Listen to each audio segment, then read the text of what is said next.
Kita ataupun sekarang ni kita nak berkongsi tentang kisah inspirasi lah ya. Cerita tentang polis ni kan macam-macam cerita sekarang kan.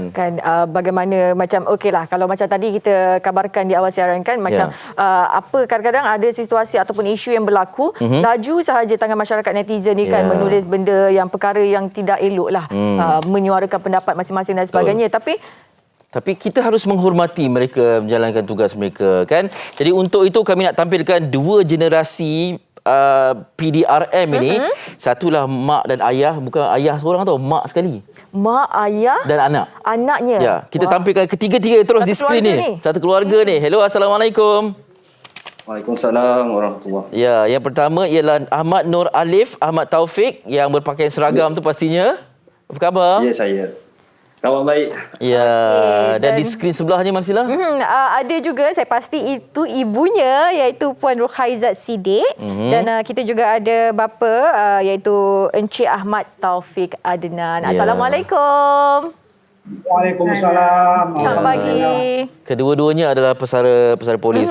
Okey, Cik Alif, panggil Alif ke panggil Ahmad Nur ke macam mana? Panggil Alif. Alif. Okey. Alif, bila kali terakhir video call dengan mak ayah? Video call 2 hari lepas ke. Okey, barulah kita biasalah. Okey. Okey, apa pun kami pertemukan, kami himpunkan anda sekeluarga di MH hari ini untuk bertanya khabar dan juga berkongsi pandangan dan pengalaman menjadi polis. Sebelum tu kita nak tanya kepada ibu bapanya lah, Puan Ruhaizat dan juga Cik Ahmad Taufik. Berapa lama menjadi anggota polis? Saya dah beriman dalam pasukan PDRM lebih kurang 39 tahun lah. 39 tahun? Okey. Ya. Okey. Ya. Kalau Puan Ruhaizat pula bagaimana? Ya. Saya dah 34 tahun. Okey. Okey. Jadi kalian bertemu dan mendirikan rumah tangga sebagai anggota polis ke ataupun sebelum tu dah kenal lah sebelum jadi polis? Semasa anggota polis semasa berkhidmat. Masa tu bertugas di Ipoh. Alhamdulillah. Kedua-duanya bertugas di Ipoh, bertemu jodoh di sana. Ya. Bertemu jodoh di Ipoh. Ini kisah cinta kepolisan yang sangat manis ni. Dan kalau boleh Puan Ruhaizat kongsikan kan kepada kita kan berapa anak selain daripada Alif? Ada lagi ke? Saya mempunyai 4 orang anak. Cuma Alif saja yang ikut waris saya lah. Okey. Dia kalau ikut jejak langkah ayah tu satu, ikut jejak langkah mak tu satu. Ini dua-dua macam seolah-olah tak ada pilihan ni. Alif, adakah anda terpaksa menjadi polis sebab mak ayah dua-dua polis ataupun ini pilihan anda? Saya memang minat daripada kecil lagi.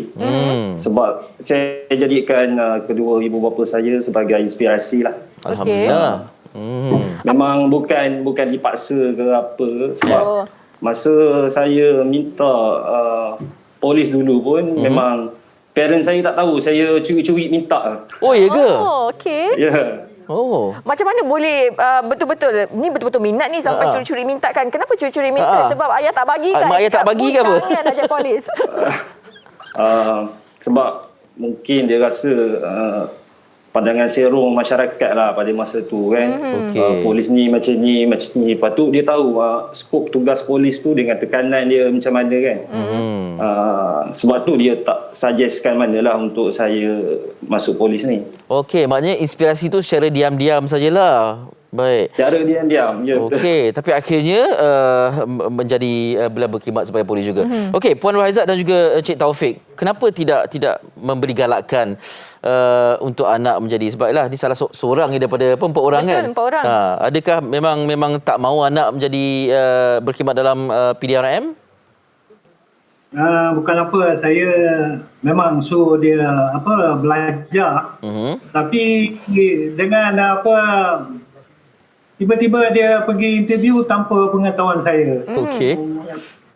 Ya, jadi tiba-tiba bila dia dah berjaya dalam interview baru dia bagi tahu saya. Dah berjaya interview baru. Saya terkejut. Terkejut. Saya pun pilihan dia jadi teruslah, true on lah. Okey. Carry on dah. Jalan terus ya. Tak ada tiba-tiba kena marah ke Jangan apa ke, tu. tak adalah. Puan Raizat tak ada marah ke kenapa tak bagi tahu ke ataupun janganlah teruskan. Tak ada ya? Tak, pada mulanya memang saya tak bagilah sebab dia masih muda lagi. Umur 19 tahun lepas SPM. Saya pun dia sanggup belajar. Tapi dah ada minat, saya tak boleh nak buat apalah. Ya. Terima je lah. Betul. Tapi Kan, ini sokongan minat, tu yang tapi ini penting. minat yang baik ni, minat yang bagus ni. Betul, Ya. menjadi anggota polis. Okey, kalau macam Alif sendiri kan, kadang-kadang saya tertanya tahu sebagai anak polis kepada anggota polis, mak polis, ayah polis, orang selalu stigma masyarakat kan, orang masyarakat akan menganggap bahawa macam okey, kalau mak ayah polis ni mesti garang, tegas kat rumah. Ayah sebenarnya macam mana kat rumah? Ya. Betul ke apa yang digambarkan kalau macam mak ayah polis kan? Ya, mesti betul. Tegas. Kami tengok misai pun seram Dah juga tu. rasa macam alamak. Alif. Alhamdulillah lah, ayah saya di rumah dia tegas. Tapi dia, walaupun dia tegas, dia bagi peluang kepada anak dia buat apa yang anak dia minat.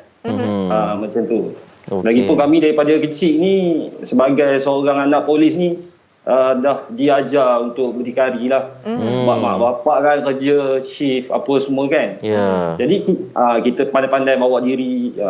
Baik. Okey. Macam tu lah. Ada sebarang penerapan disiplin kepolisan di dalam rumah? Memang ada lah. Ya. Apa antaranya? Cara. Pagi-pagi tu kena Ya. kawat ke apa ke kan, ataupun kena lah melakukan ada Squat roll saja call ke? makan. Pagi tu memang kena bangun kan, kemas tempat tidur, tu benda wajib lah. Okey. Okey. Disiplin yang dititik beratkan seawal usia muda lagi lah. Okey, Alif, Ya. kita diberitahu, difahamkan bahawa isteri Alif juga seorang anggota polis. Adakah mengambil inspirasi daripada mak ayah Ya. polis? Alif pun. Saya mengambil inspirasi daripada saya punya mak ayah jugalah. Sebab saya tengok mak dengan ayah saya ni serasi. Sebab masing-masing tahu kerja masing-masing, tugas masing-masing. So sebab itulah saya pun cari jugalah yang polis juga. Ini mak ayah betul-betul jadi inspirasi. Itulah dia. Okey. Yalah, walaupun kita bersuruh cakap tentang disiplin berkawat dan sebagainya, walaupun ia tidak berlaku, tapi penerapan disiplin itu penting. Betul. Sampai anak boleh terinspirasi untuk meneruskan legasi ini kan. Okey, Encik Taufik dan juga Puan Raizat, difahamkan ibu bapa ataupun generasi sebelum anda pun juga adalah anggota polis. Yang mana satu? Cik Taufik ke ataupun Puan Raizat? Bapa saya pun sebagai anggota polis dan bapa mentua saya pun juga seorang anggota polis. Okey. Memang satu keluarga. Ini rekod ni. Kan? Okey, jadi Cik Taufik juga terinspirasi daripada apa yang dilakukan khidmat ayah juga? Mungkin daripada inspirasi orang tua saya mengikut jejak langkah orang tua saya, berkhidmat sebagai anggota polis. Ya.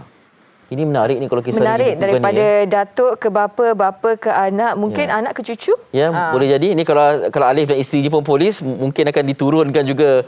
Ya. Okey, dan sedikitlah kami nak tanya, mungkin Cik Taufik dan juga Puan Raizat kan sebagai pesara polis melihat cabaran yang dilalui oleh anak sendiri ya dalam berhadapan dengan pelbagai komentar, kritikan daripada orang awam ni, apa yang boleh dipesankan? Ini memang dah menjadi lumrah sebagai sebagai anggota frontliner. Sebab bila kita bekerja dengan orang awam memang macam-macam lah. Macam-macam, ada yang baik, ada yang buruk. Jadi integriti tu kita kena jagalah. Ya. PDRM. Baik. Puan Raizat ada sikit nak kongsikan juga? Silakan. Tak sama je lah dengan apa yang suami saya cakap.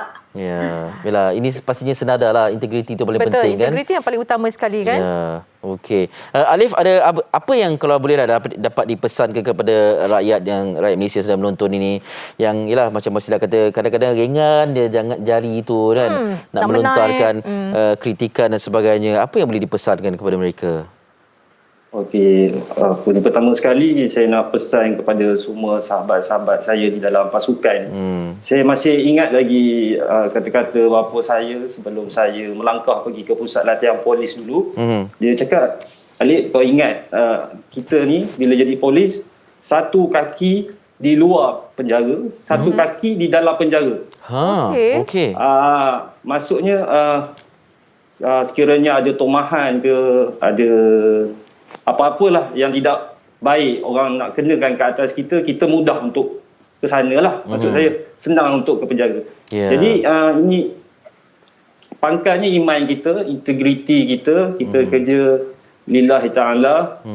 InsyaAllah tak ada apa-apalah. Lepas tu untuk netizen, kita kena ingat bukan semua polis tu jahat. Mungkin ada segelintir, tapi takkanlah nila setitik rosak susu sebelanga lah. Betul.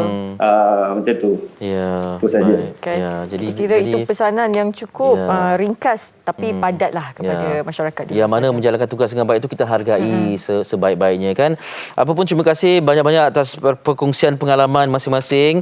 Ya, Cik Ahmad Nur Alif Ahmad Taufik, Puan Rohaizat Ya, terima Siddiq kasih. dan juga Cik Ahmad Taufik Adnan.